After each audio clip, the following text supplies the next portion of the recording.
Assalamualaikum warahmatullahi wabarakatuh. Sampurasun. Kelas 4, sehat, semangat belajar di rumah.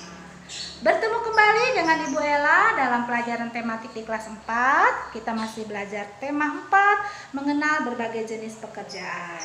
Muatan hari ini kita akan belajar SBDP, Seni Budaya dan Prakarya. Adapun materi pokoknya kita akan belajar mengenai menggambar 3 dimensi dan mengenal media-media dalam menggambar. Tujuan pembelajaran hari ini kalian harus bisa menggambar 3 dimensi dan mengenal berbagai jenis media dalam menggambar. Baiklah anak-anak, kita bahas dulu beberapa pengertian. Menggambar merupakan proses pengungkapan gagasan seseorang melalui bahasa gambar. Sedangkan menggambar bentuk adalah cara menggambar dengan meniru objek dan mengutamakan kemiripan rupa. Satu lagi pengertian dari model adalah objek yang dijadikan acuan untuk menggambar.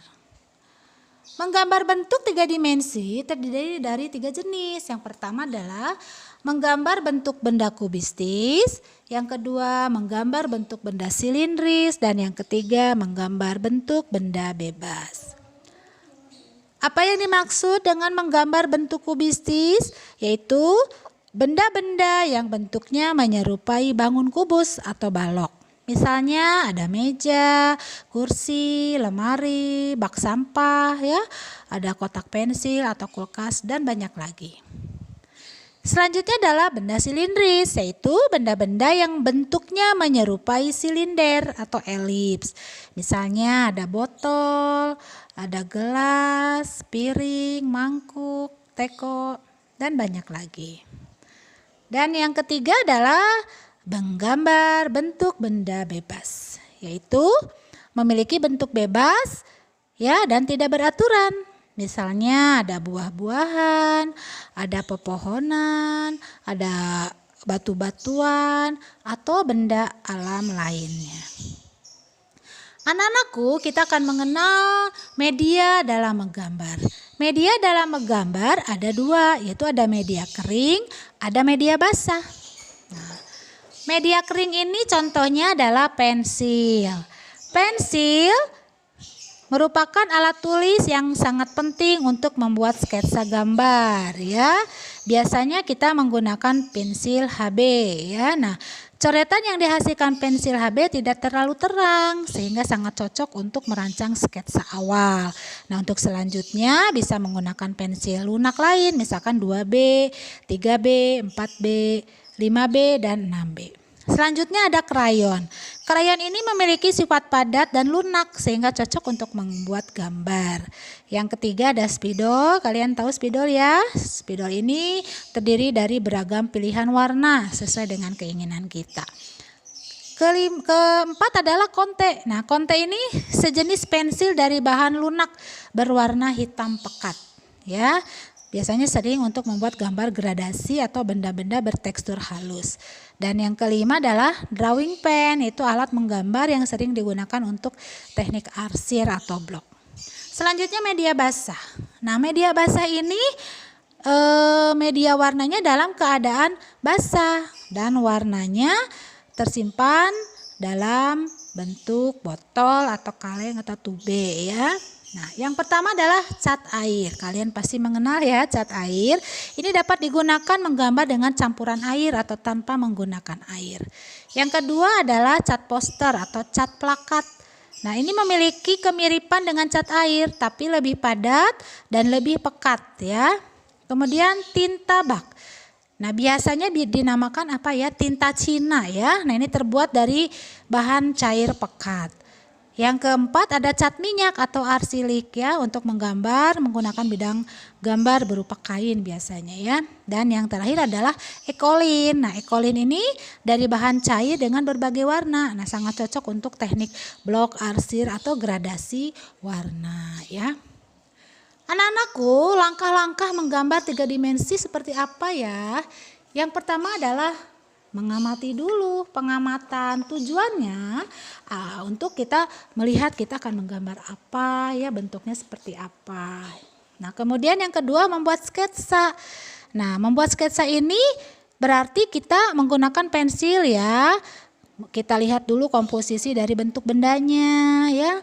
Mengukur dulu tingginya mau segimana ya. Kemudian setelah itu buatlah garis bantu, biasanya pakai garis bantu atau goresan tipis yang mudah dihapus agar tidak menimbulkan bekas.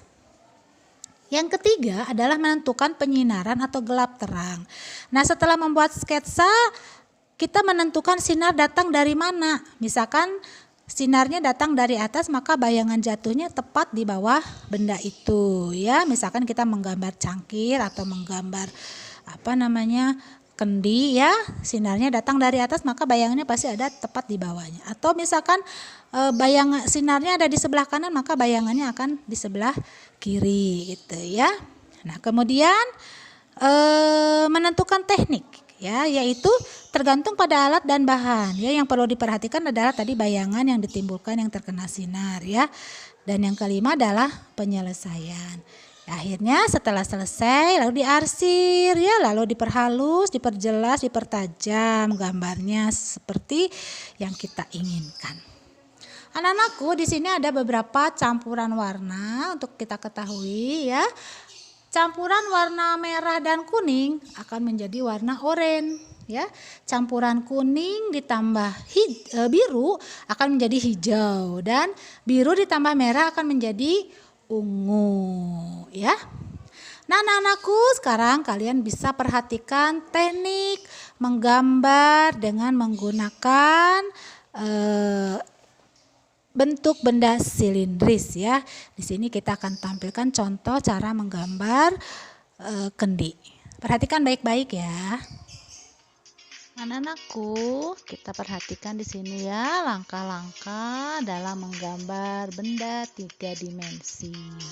Di sini ada gambar ya dalam bentuk elips di sini ya. Nanti hasilnya akan menjadi sebuah benda guci ya. Jadi langkah pertama adalah mengamati dulu apa yang akan kita gambar. Nah, pelukis ini mengamati benda yang akan dia gambar adalah sebuah guci. Kemudian setelah pengamatan, langkah keduanya adalah membuat sketsa. Nah, ini ya, membuat sketsa ini, guci ini ya, di atas kertas gambar menggunakan pensil 2B. Caranya mengukur ya, menggunakan penggaris, kemudian pensil ya, seperti gambar ini.